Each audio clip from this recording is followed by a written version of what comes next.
चापेकर बंधू यांचं शौर्य हे भारतीय क्रांतिकारकांच्या इतिहासामध्ये एक अतुलनीय अशा प्रकारचं शौर्य राहिलेलं आहे। ज्या प्रकारे भारतीयांवर अन्याय करणाऱ्या ग्रँडला त्यांनी यमसदनी पाठवलं आणि अतिशय निर्धाराने फासावर गेले, पण मातृभूमीची सेवा सोडली नाही। अशा चापेकर बंधूंचं स्मारक होणं हे अतिशय महत्वाची गोष्ट आहे आणि अतिशय सुंदर त्यांच्या जीवनातला एक एक प्रसंग जिवंत करणारं स्मारक तयार झालेलं आहे।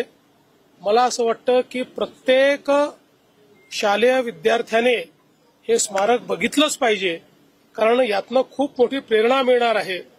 केवळ त्या ठिकाणी त्यांनी रँडचा वध केला इतक्यापुरते मर्यादित नाही, तर या स्मारकामध्ये त्यांच्या एकूण कुटुंबामध्ये जे प्रगतिशील विचार होते तेही आपल्याला पाहायला मिळणार आहेत।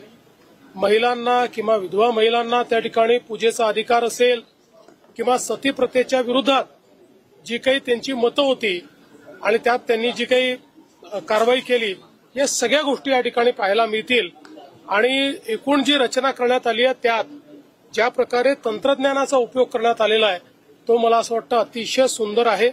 प्रत्येकाने बघितलंच पाहिजे अशा प्रकारचे स्मारक आहे।